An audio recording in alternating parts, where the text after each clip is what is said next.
Yeah. This is how we used to do the dang on thing. Hey, once I hit record, a lot of me get lost because a lot of things got to get tossed. Can't be like that when you're recording and you're trying to do things like more professionally online in cyberspace because Elon Musk and Mark Zuckerberg and all them type, they got community standards and whatnot. But look at that. Y'all can't appreciate that like me. You can see that store right there. You can see that store. You can see that store right there. Used to be like this on South Beach around this same time in the morning, top of the morning. I'm not really representing, you know what I'm saying? But for me, yeah, I'd be out there pretty much or something like this. I used to cover a lot of ground. Me and he went by a lot of names coming up out of Overtown, starting with Southside Assassins, Hassani Weaver, Hansani Weaver, better known as Zany, right? And some others, they had Southside Assassins. They used to call them Bobby, Cloud, Bobby Crespo, right? He called himself Jitterloso the Young Drifter. Matter of fact, Zany was the one with him. When I first met him, we gave him an interview at Locking It Down Records. Somebody brought him. His brother Crespo is a nation Muslim. Henry Crespo, some people might know him. He's like a politician-like type person in Dade County. Henry Crespo, right? Nation Muslim. So he brought Zany with him. That's how I met him. So those are the names most people from his alumni, Booker T, whatever high school he went to. I don't know if he went to college, right? They probably know him from them names, right? And then, so he's Jitterloso the Young Drifter on the album. Down the line, he became, and Loso, he became first Moonshine. So now, Moonshine was talking reckless on the phone. One day, I was on the landline. I don't know what phone he was on. He was talking reckless on the phone. I suggested to the young man, go on and get at him. Get out there and, whoever you got on your line right now, put them down and go out there and get some more, knock some more, make some more, whatever. Anything other than what you're talking about right now on this line. Not anything, that specific. Because I figured from what I knew him for, what I saw him, come out of him, that was a good assignment for him. And down the line, after he became successful at that, right, he started using Moonshine the Pimp, for a long time. Then he kind of gave up a lot of that kind of stuff right there, kind of fell back from all that. What his reasons were, I don't know. But eventually, after a few years, he fell back, got heavier in the rap, and he started coming back without a lot of Locking It Down people. Anybody who know Locking It Down Records, Miami Mac, Problem 13, The God Kuwait, Cooch, Gustavo, Greggy Skunt, Devastator X in the background, Money D in the background, the rhymes to Money D. He stepped away from all that, did a lot of independent stuff under 180. I fell in 2006, came back in 2008.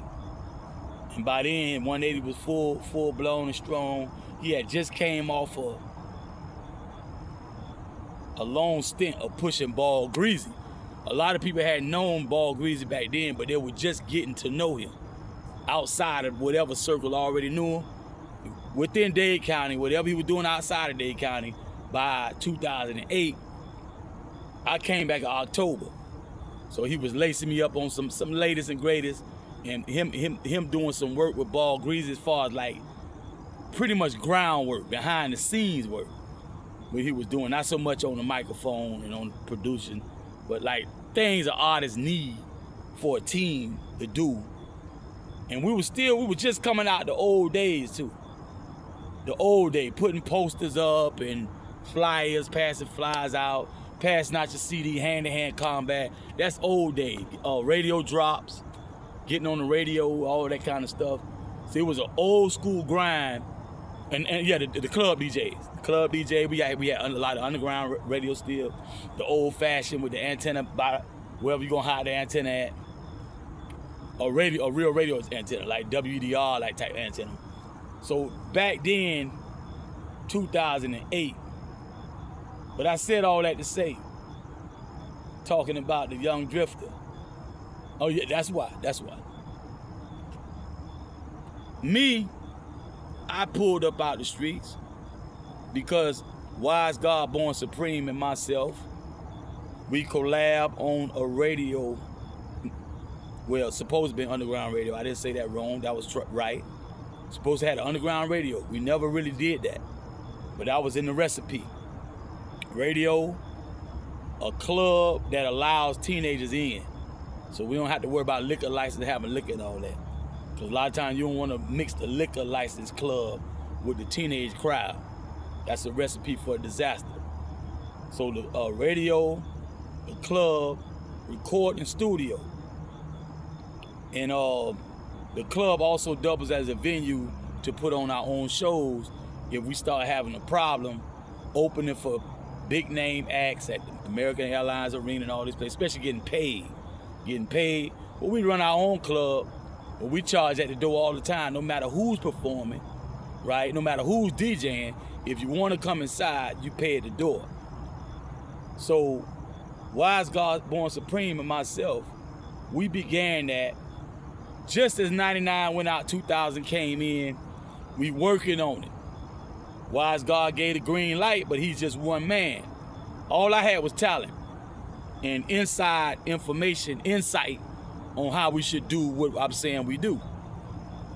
I'm gung-ho, or like DJ Mario kind of style. Like you look at Michael Wayne TV, you can find it on YouTube.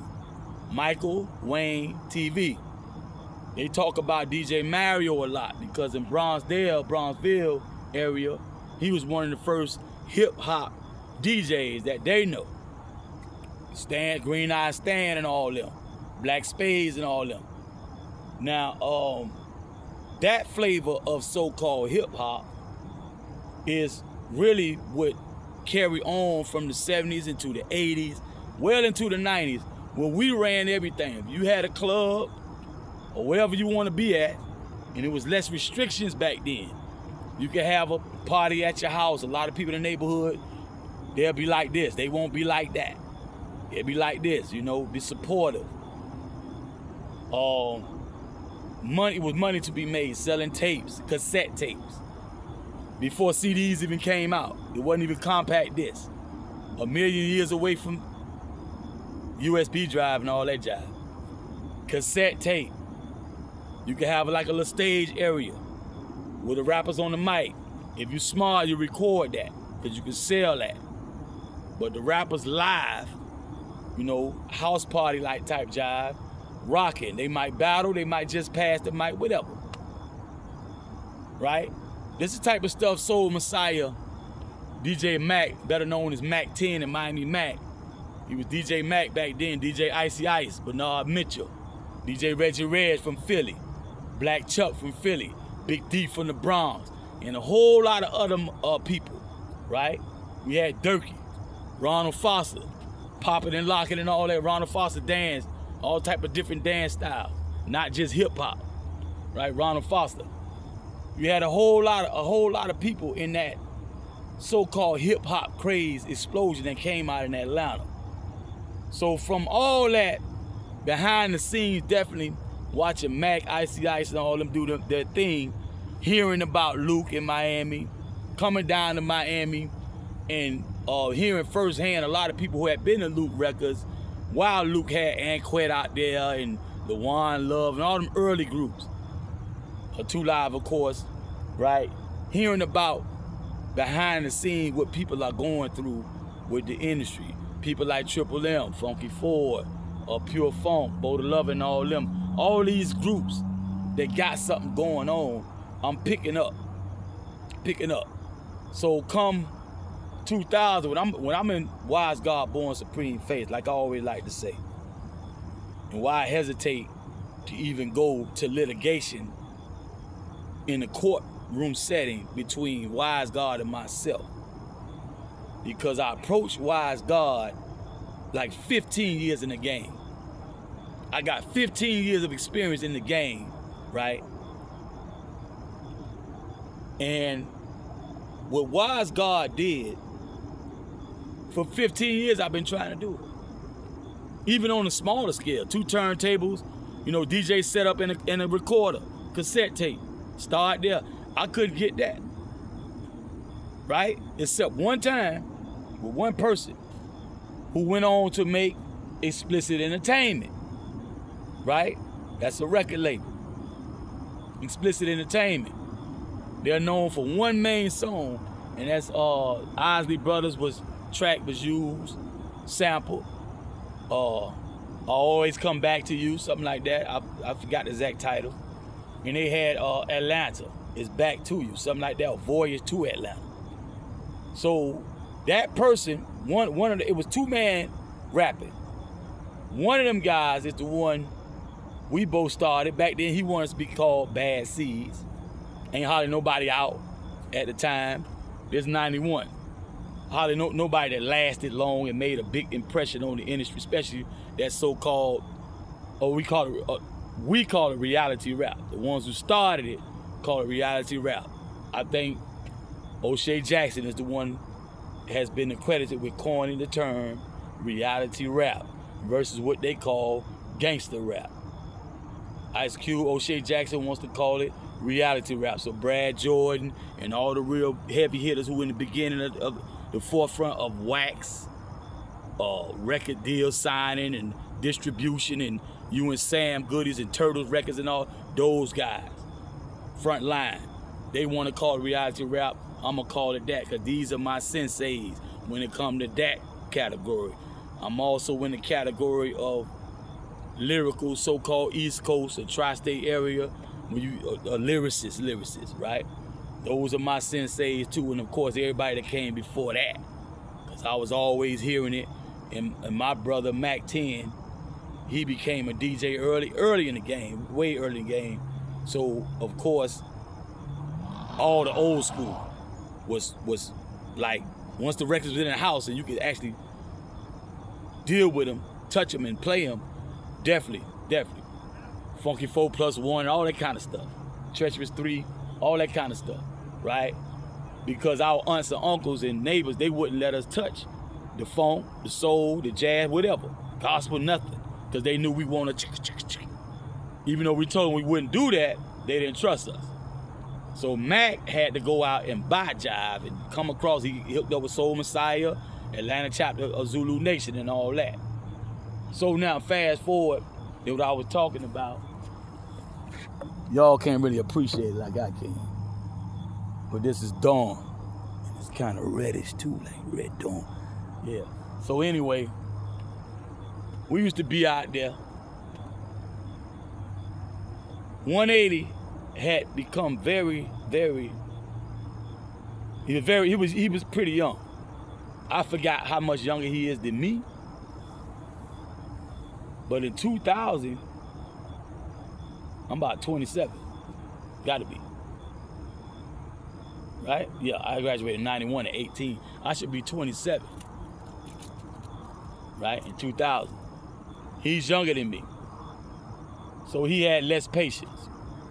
He had less tact under that type of pressure. A lot of people would break, as far as like break character, argue, raise their voice and get trapped up in a lot of stuff that you really don't want as a professional, you want to bring to the table.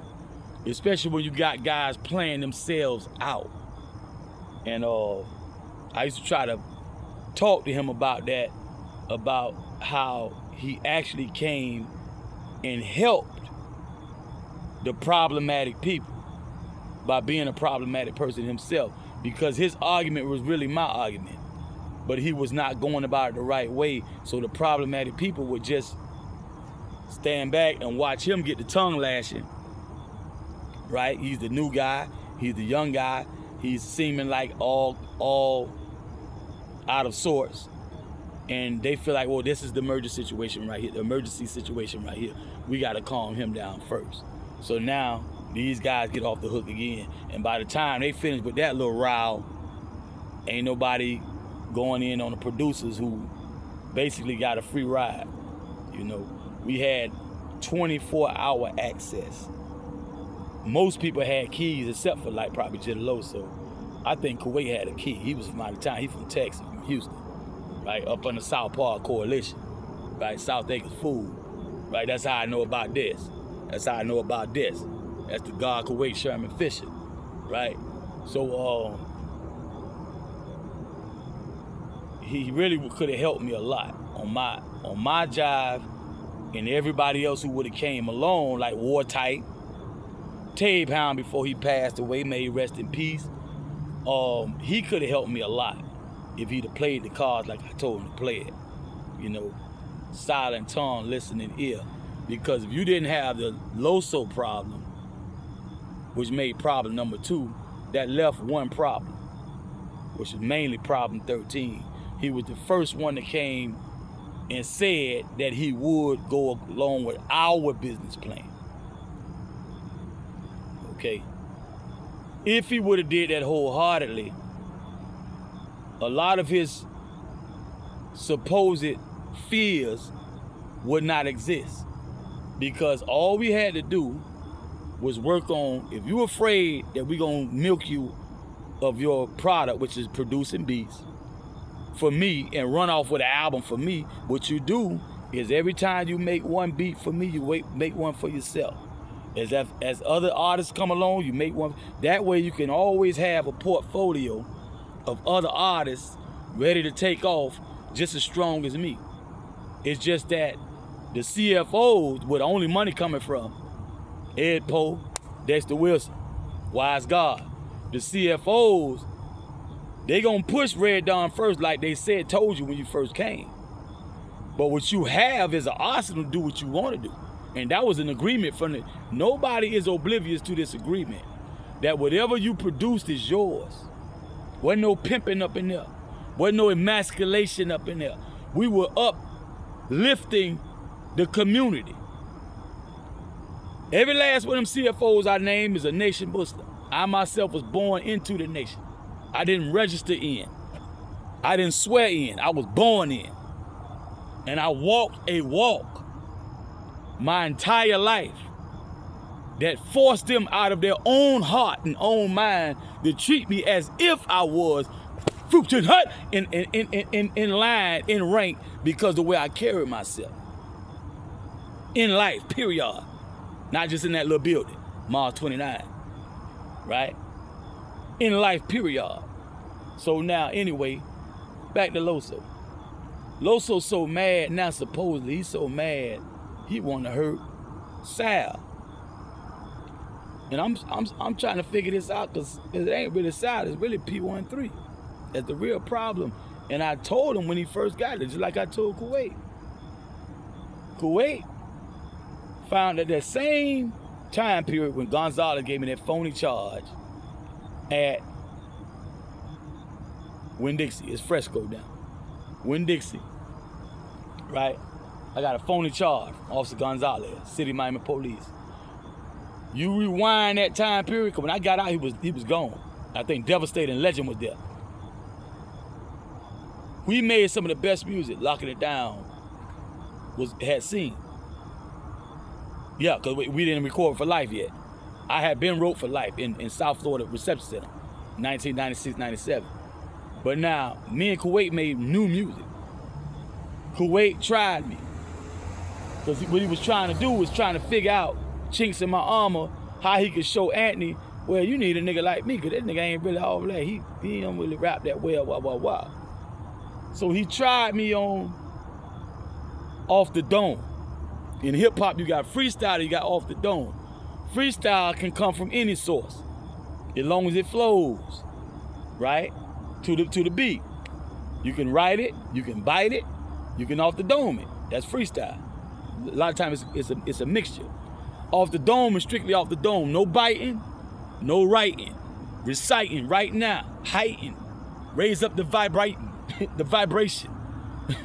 For real, get some straightening, no hating. You know what I'm talking about? Right now I'm making that up. I ain't never wrote that. That's off the dome. He was making good tracks. South side. He from Southwest. I'm from Southeast. Yeah. Cause so far, we starting to do a little something now at about 2000, 2001-ish, but we starting. But who got the lead is East Coast. Of course, they was first, and West Coast. Now you got some people from Southwest, yeah, but that's just some people, right? Still ain't a whole lot. Mr. Mike done came out by now. You know, you got South Circle, Suave House. I'm gonna say Suave. South Circle really two people. That's like thorough, Mr. Mike. I mess him up. Suave House. That's a bigger collection. No Limit. And Mama Mia and Master P, they got like Marvel Comics worth of characters coming out this thing, right? But it's the beginning. You know, only so many years of this. It's some new job. We just on. So now, I got Kuwait tried me. He said Off the Dome. Well, he said freestyle, but he meant Off the Dome. He played a track. We recorded. I go, no, I'm not sure if he recorded or not. I can't say that. I thought he was. I didn't worry about that at the time. I went off. And boy, did I go off. I went off probably harder than I ever did on that Southern jive. I'm doing chopper style. I'm doing, I'm dancing while I'm rapping, right? I'm talking about little steps and shit, like just moving and I'm all into it as if it was rehearsed. It's Off the Dome, right? And I'm doing the other little nuances and lyrical nuances that usually you gotta sit down and think about it. Mind you, I'm blowing my own mind with this shit. And I never did this before because I don't do that. I don't do freestyle, I don't do battle, I don't do talent show, I don't do none of that shit. Me and Slim Zo came out of nowhere and made, look. I'm really talking about that. Me and Slim Zo came out of nowhere and made them 4 songs. This the Wick, Eastwick motherfucker, Claim to Fame, which that was his idea to make that title, was a duet. And my solo was They Ain't Never Got Gaffer Like That. So now, here we is in 2000. That was 91. This 9 years later. 9 going on 10, right? So anyway, talking about the God Kuwait as a producer. When he found out how good I can rap, because he messed up. I messed him up bad. Not only is he impressed that I could, but it fucked his plan up. His plan was like, oh, he was gonna step to him and be like, well, he needs somebody to write for him, and he needs somebody, you know, oh, if you're gonna act like a gang, you gotta dress this way. Oh, no, you ain't gotta show me shit. Like, I'm thorough. I'm talking all the way through and through and through. You know what I'm saying? I don't need nothing, no A&R type. No. No, definitely not in this category right here. Hell no. All I gotta do is be myself. I need to learn how to produce. I try to call myself fast track into the actual product, which is a song, an album, and all that, right? On CD, cassette tape, and vinyl. But the producers, once they parlayed themselves in a position where we needed them to perform, do their part, uphold their part of the contract, they refused. So whatever they agreed to verbally on a verbal agreement, they reneged when it was time to actually move.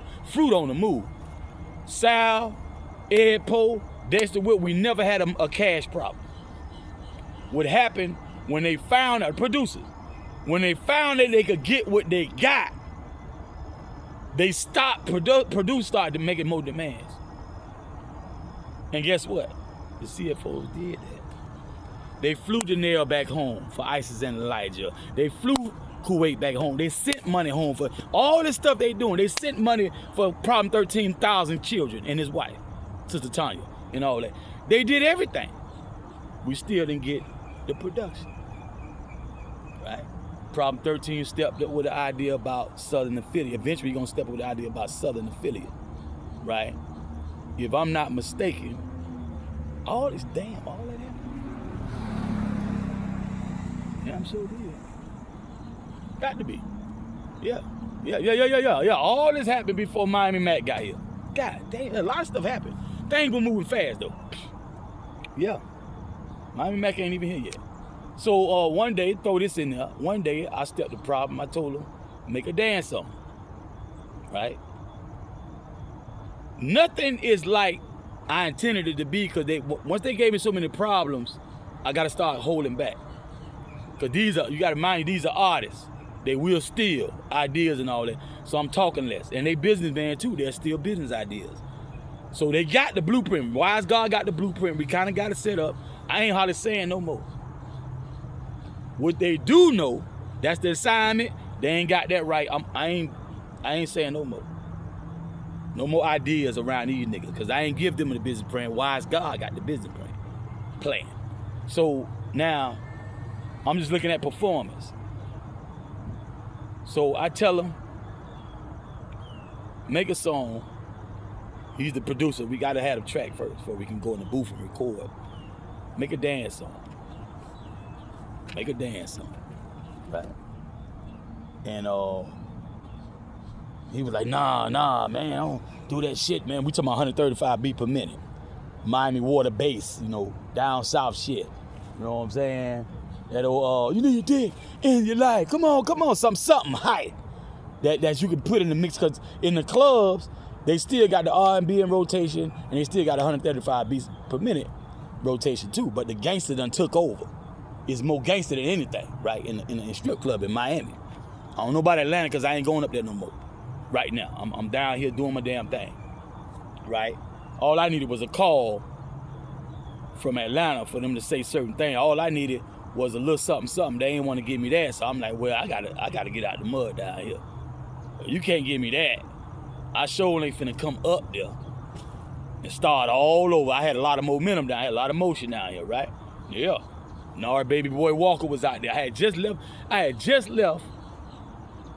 Me and Nard split up because Nard found Jesus Christ and gave his life to Jesus Christ out the blue. And I can't argue with that. Cold turkey, that's over. But Nard's Baby Boy Walker, a lot of people know him as a DJ, Miami style DJ, jam. He jammed real good. And Nars was the man. He was like a younger version of my daddy when it came to networking, knowing people, and all the power figures, key players. And he cold turkey, he stopped. I didn't know what I was gonna do, exactly what I would do. I'm doing my thing, whatever I could do on my own, and I stepped to Wise God. And it's like right on the heels. It took probably some weeks or months, a month or two or something like that. I stepped to Wise God. And boom, there we go. So now, Problem 13, I had to talk him into making this type of music. He came to me one day and played the track. It was a song already. He got bars and all that. So I'm looking at it, I said, okay, this nigga done made a song and then put me on it. He made a whole song. But I didn't like the track. It's the same old shit. So I'm not gonna argue to get on the song. I'm like, okay, he made a song. They ended up liking it.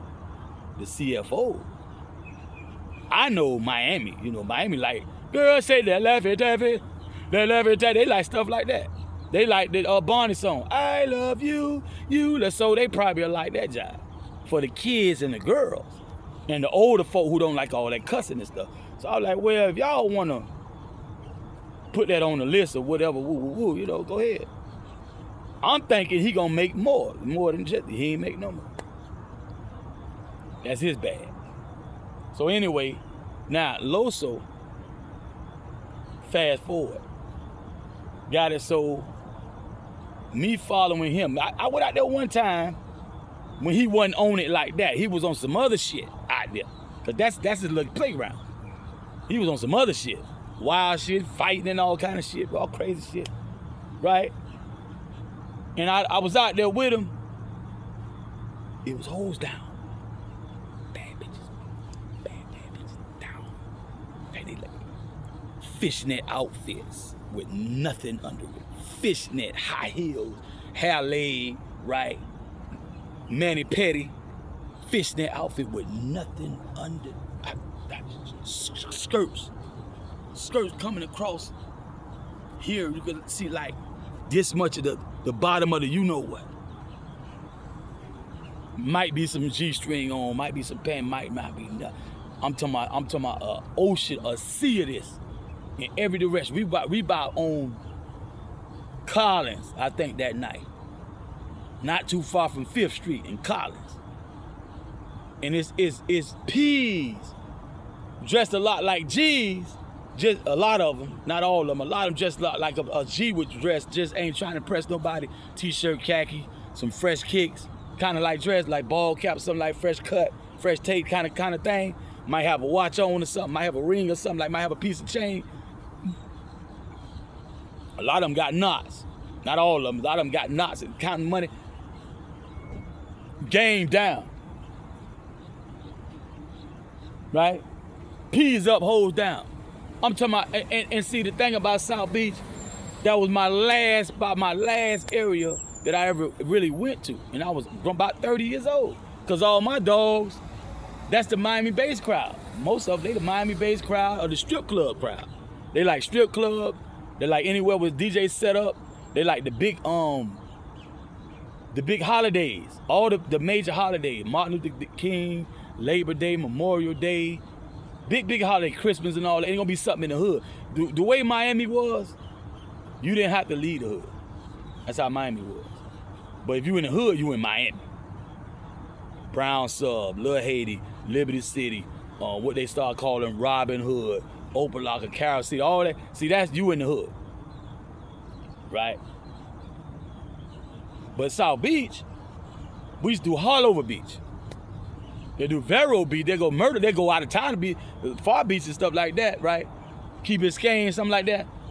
Splash Down, Goon Bay, all that's Miami. That's when you really need to know people from Miami when you want to go to those type of places, or you might get lucky and come and go without a problem. But now South Beach had a history. If you was black on South Beach, you had to be working out there. A maid or some shit to come and go. You couldn't just go out there and say, oh, I'm just chilling. That's one reason why a lot of people from Miami didn't want to get their money out there, because they still was kind of like blocking black business people. So like, why spend money out there if because now they want you? You know, it's like it's the classic example of integration. We'll take your money, but we still won't spend no money with you. The banks won't put you in business, no. But you can come break yourself. And you had some business like Famous. They didn't want niggas in there. Up until the time Famous closed. That wasn't the reason why Famous closed. Because it got to be too many niggas year round, not just holiday, year round. They didn't like niggas. Now, here we go. I wouldn't like them either, but I was kidnapping their children, taking them to Epstein. Adrenochrome harvested, no, I wouldn't like niggas either if I was doing things like that, but that's another time for that. So, down the line, and this had to be like 2000, 2001 when this happened.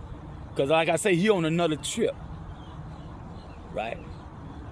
He on a landline one day talking about doing something to Wise God and we can throw Problem 13 in there. He talking real gangster. He from over town, he a young dude. So I say, check this out. I just started talking to him. I took the conversation in a whole nother direction. That young man went out there and made a name from not only himself, but for me as well. Because what he did helped me out a lot. I never lie about this game. Right? Right? Chunk up peas, funk up trees. Motherfucker, please, you don't want these. Hey, I never knocked a hoe, made a hoe. Knocking the hoe is being taking the hoe from a PI. That's already not taking a force. I'm not a gorilla. A gorilla would do things forcefully. I do the gentleman's game. I do the finesse game. You know, love it or leave it. But I never knocked a hoe out of a stable. I never made a hoe. I never raised a hoe up into the mindset. Not necessarily young, even though we do tend to like to go for 18 to 24. If you're talking about making one from like between 18 to 24 before they get real on to like the average square and trick ass man. See, the average square and trick ass man dealing with them in a dating pool, the dating world, what gets the woman to the place she's at when she's like 25, 26. That's not a good place for a P. Because a lot of times she mistakes you for just another one of these wannabes. The preacher, her daddy, her granddaddy, sometimes her mama, her grandmama, whoever was an authority figure in her life that she bucked up on. She feel like she got all the sense or enough sense. Say, I could do this on my own. I don't need this. And she know a few ropes. You know, government assistance, the income tax thing, and you know, she know the whole thing about putting a nigga on child support. You get out of the most. So she going that route. You know what I'm saying? I'm gonna put a nigga on child support, alimony, support if he marry me, or like Tyreek Hill wife doing him right now after X amount of months of marriage, whatever. You know what I'm saying? They kind of get it in their mind. You know, they know about the car game, how to stay in a nice a little ride till that bitch break down on it, because a lot of them don't know how to take care of them. You know, when I was coming up, you know, YouTube probably changed that, but you know, back then, a nigga could have told you that back then, but a bitch don't listen. Daddy could have told her back, but bitch don't listen. You know, now the car broke down, you know. So anyway, now he really put in. And I gotta be careful what I say, because I ain't sit down with him and ask what I could and can't say about the detail. But trust me. And I told him one time on the phone, he was rolling right along. I told him, I say, introduce yourself to P. Get to know P. You know, talk to him, boom, boom, boom. Learn the language, learn the game.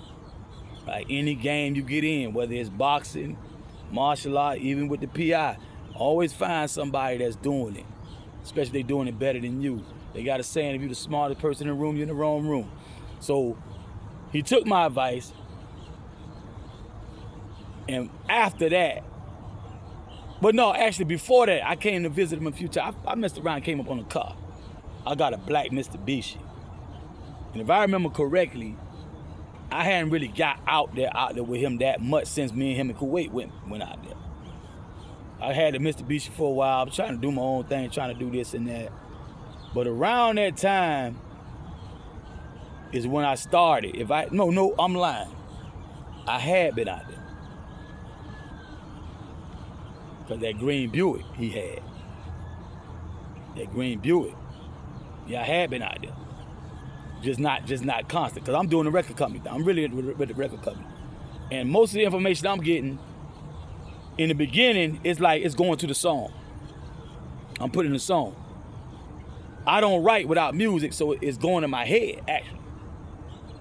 Right? Still waiting on the producer to do the right thing, you know. But any time I came across something, it's coming out in the song. Right? They passed me something, it's coming out in there. So now, I start getting down more heavy to the point I start just on the bitch's heels. Right?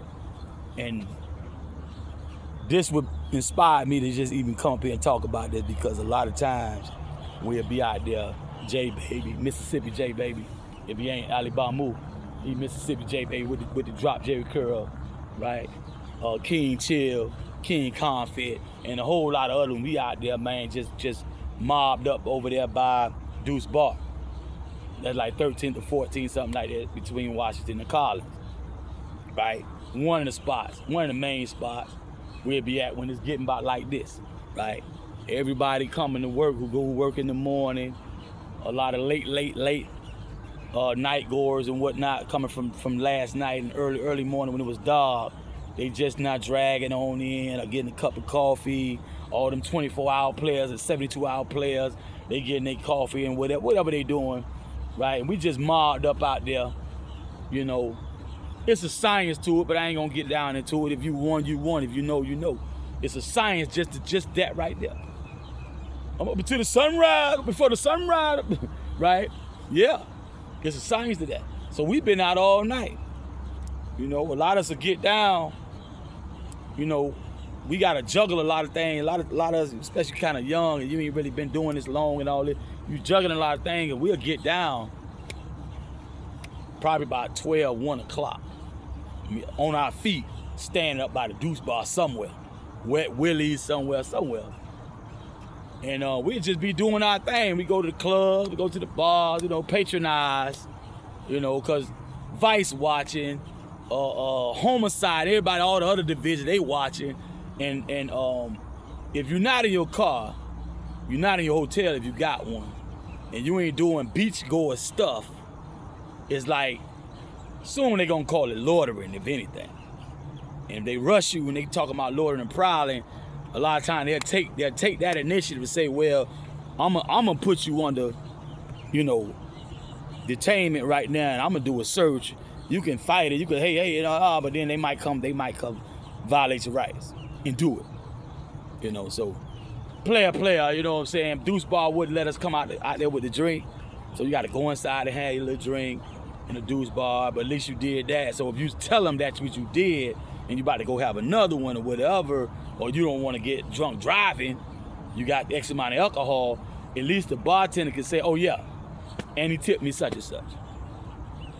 You know, you got the taco place, you had the little sandwich place, they still over by the little alley right there and all that. So we'll be doing that about this time in the morning, and that's what I came to talk about. But I had to shout out my man. That's a little rainbow right there. Let me see something. Y'all can see that too. That's a rainbow. It's faint. Like a real one. It's not inverted. It's the real one. So anyway, I had to go into that, man. You know what I'm saying?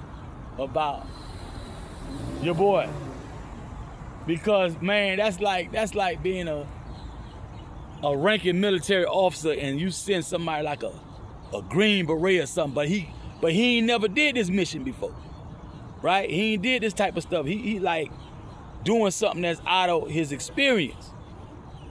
But the commander or superior officer sent him to do it, and he come back, right, with something that like won the war, like type of thing. Not just a battle, like he won the war for us, like for his country. Like he come back, he got more decorations than me now. Like, whoa, yeah. I can't get into all the details because, you know what I'm saying, it's not just me. Especially when I talk about this PI. When you talking about real stomp down, you know what I'm talking about? Because my jive, first of all, it played out before I came out the porch good in the streets. When I was 12 or 13, a lot of the old shit played out. So you had to kind of like refine it. First of all, you had to stop doing what I mentioned in the other posts, a few other posts. You had to stop doing a lot of stuff because now they're gonna charge you with RICO. Because a lot of PIs didn't just manage women and get money from that. They were doing all. That's why the game was so strong. That's why a lot of chicks chose, right? Because they knew everything a 304 needed, that definitely was gonna be provided. And his life and his lifestyle, it showed that. See, the game was so strong back in the day, you could be like this. You could be like this, right? You can be like this, but you still had this. Because they had not quite infiltrated our underworld like that. Now that they have thoroughly infiltrated the underworld to the point they got sonar, right, and whatnot to see underground, looking for stacks of money, guns, or whatever, right? Got the dogs trained to sniff out gunpowder, money, schedule such and such, you know what. If you know anything about schedule such and such, you know what. Now, it's harder to do a lot of things without getting them stiff charges. Conspiracy. A lot of people in jail for conspiracy minus any concrete evidence. It's actually unconstitutional. Harry O, right? It's unconstitutional. Freeway Rick Ross, a lot of that jive, he shouldn't have got all that, especially when you got Oliver North, Ronald Reagan, and all them doing their thing. With Sandinista, Nicaragua, Iran-Contra scandal and all that. Yeah, man. What Reagan used to say, I don't remember, I don't know something. Just like that. But Freeway Rick Ross had to ride out on his behind, right? All that time, just not too long getting out. And they wouldn't even let him, he tried to save his mama. His mama just lost her house, right? You got people using his life story in commercial. You know, I think I don't know about the movie. I don't want to say nothing wrong.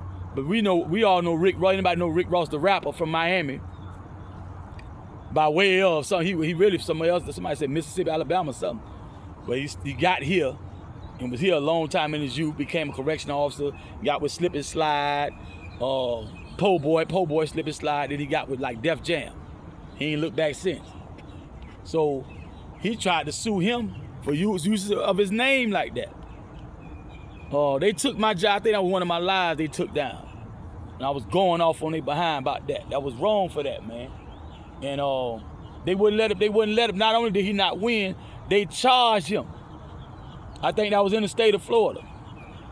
It might have been a federal court, but it was in the state of Florida. They charged Rick Ross, the real Rick Ross, Freeway Rick Ross from Cali, by about $500,000 for that. He had to pay for. So I got to be careful what I say about any of these P's. You know, these P's I mentioned. You know, because ain't nobody, I ain't asked nobody no permission for nothing. Shout out to Freeze is it. Rest in peace, Sinful to P, Kenny Red. Shout out to Royale, Fillmore Slim, Masters of the Game, Gangsta Brown, and most people know Chutch. None other than the one Bishop Don Magic One, who was an actual bishop. Catholic order bishop under Christ, and the vicar of Christ, the Pope, right hand of God on earth in the flesh. Shout out to all y'all, man, all y'all outside of that family. But like I say, I don't want to say a lot of y'all names because y'all might be upset about me speaking on your life in that game. At my age now, a lot of people turn over a new leaf. They got great-grands and grands and stuff. A lot of my friends had children at 12, 13 years old. So their children followed that pattern. You know, every 13 years, man, before you get 40-something years old, you already probably like a grand or great-grand already. Some up in there. Definitely by the time you hit the 50s, you could be a great-grand of somebody about this small or in the belly, right? So I got to be careful what I say. You know, but all that to say, man, you know, all that was inspired by this gorgeous sunrise and how we used to be out there chopping it up, roasting and toasting. You know, I wasn't big on roasting nobody.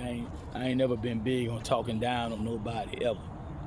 I had a few homeboys we used to do that with, but seemingly everybody in the circle was cool with it. And I never saw people talk that bad about anybody ever in my life back and forth without a fight coming out of that or something. But we used to do that. Terrence Harris, God bless the dead, under the tree. Randolph White, the tree about in front of Randolph White house, across the street from my house. And Gary Evans, a couple of those to the west from Randolph, Gary Evans, us four horsemen. We used to talk, we used to drag each other down. Nothing off limit. Say whatever you want to say, and we all laugh. If one talking and three laughing. Every time one talk, one of them four talk, right? The other three dying. And Terry have a dying laughing, but I ain't never seen nobody talk that bad about another man And we stayed friends all our life. All our life. But I showed Miss Terry Harry, boy, that man, his laugh alone had you laughing. Like Gary Daddy, Gary Senior. His laugh alone had you laughing. Just to hear him laugh. Then he got stuff to stay in between his laugh. Oh Lord. Right? Aaron Ivy, he ain't hang with us. Gresham Road boys. Aaron Ivy, that's another one. I took some New Yorkers, some New Jersey guys and stuff like that over there. I think Derek Whitaker, he from Albany. I think he's from Albany. I think Derek Whitaker might have met him. Man, he had them on the ground. Can't see, can't breathe. Done laugh so hard they can't even breathe no more. Rolling on the ground, holding his stomach hurt, their eyes shut tight. That's Aaron Ivy, a fool. God bless the dead. That's my brother-in-law. That's Mackie I uncle. Mackie I Black Winds under the tree, them boys up there doing that little rap thing and whatever. He got a little clothing line out there, right? I got that Pimp or Die, right? That Pimp or Die. I ain't sold one t-shirt in my life. But for copyright purposes, I still just like that business card. I started doing it around 2016, but I made the logo in high school. I graduated in 91, but I made a lot of La Costa Nostra like type thing for myself. Omerta, one of my names. I like to say Omerta. It sounds more like murder. That's one of my names, Mr. Murder. Omerta, the godfather, a classmate of mine. When I told him what I wanted, he drew it for me. And the word godfather, but it's a gun. I forgot which one it was for that. I used to draw Gatling guns too. Tommies. I used to draw Tommies, but some type of gun he used to use for the Godfather. I don't know where that's at. The drawing for that. I lost everything I own in storage. Everything. So all that La Costa Nostra type stuff, Omerta was a name, right? Which led to eventually Omega Red, which I'm biting off that. That's a comic book character. Omega Red, that's come playing off Omerta. Right, Omerta. Invisible Enterprises. A lot of times, the Costa Nostra do not refer to themselves as that. Usually it's the U-boys in the media, the squares, when they talking about them. And they putting some of their business out there, some type of arrest or whatever going on, some mob families going at it, but whatever going on, they'll call them Invisible Enterprises.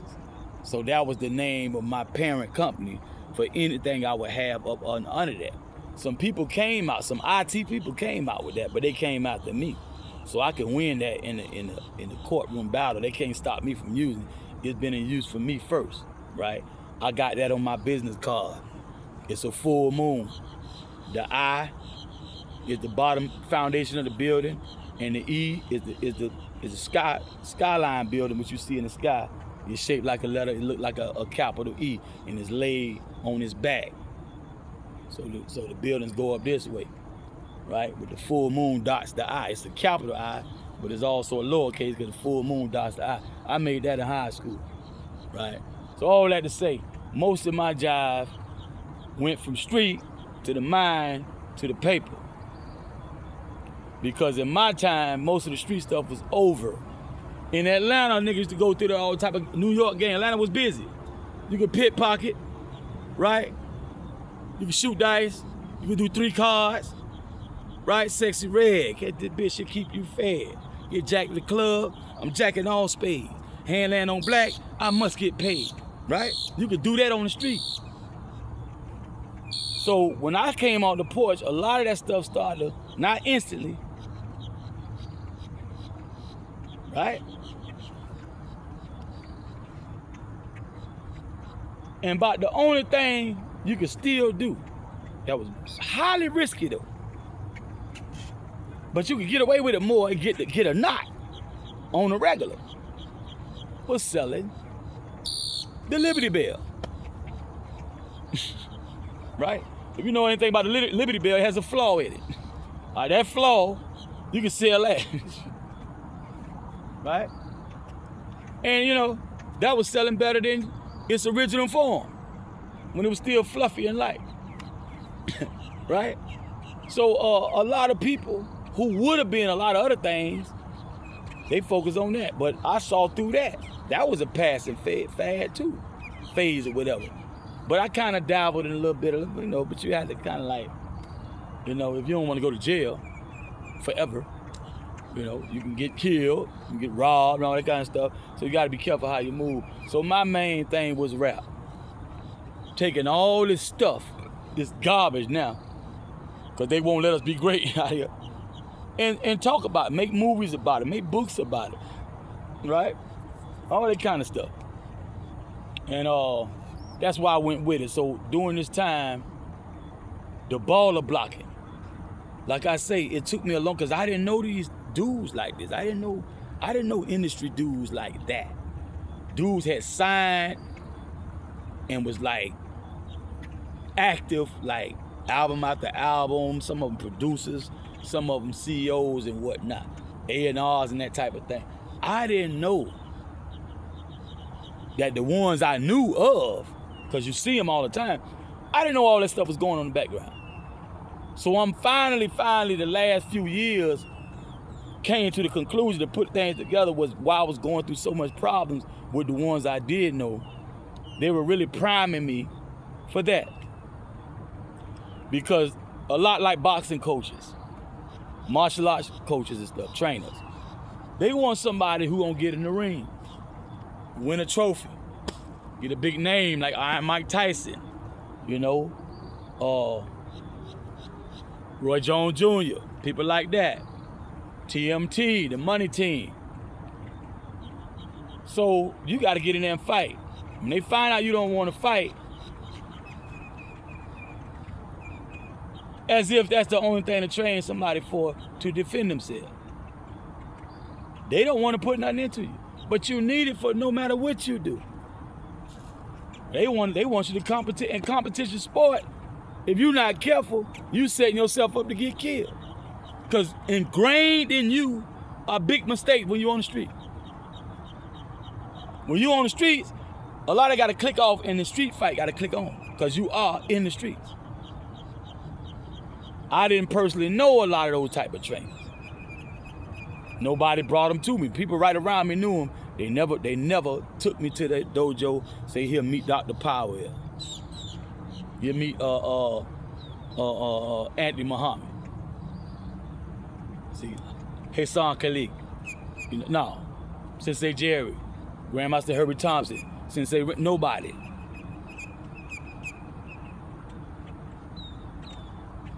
I stumbled across Sensei Jerry business card and took it upon myself to go. I'm a grown ass 30-something-year-old man. Right? It had to be 03, 04. Right? Nigga was talking about Sensei Herb way later into my stints in jail. By the time Corey was on the 5th floor in the safety cell. Corey Smith, Bud. And her, this dude named Herb, was talking about Sensei Herb. That's the first time I heard about it. So anyway,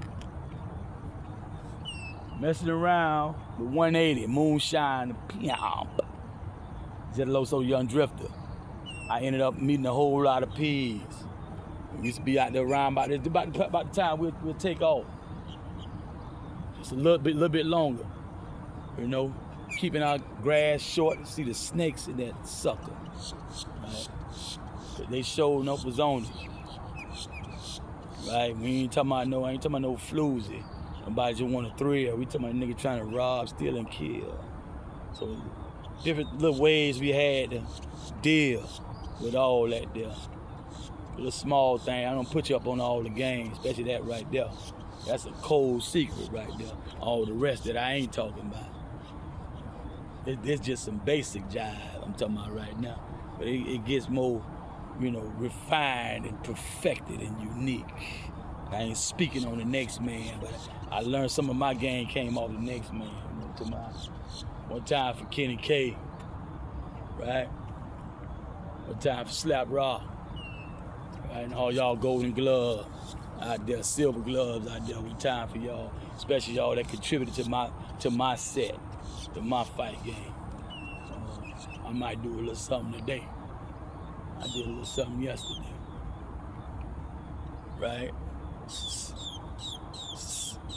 Did a little something yesterday. I might do something today. I don't know. I'm about to sign off. I was just talking about that right there, man. This ended up being a whole hour, man.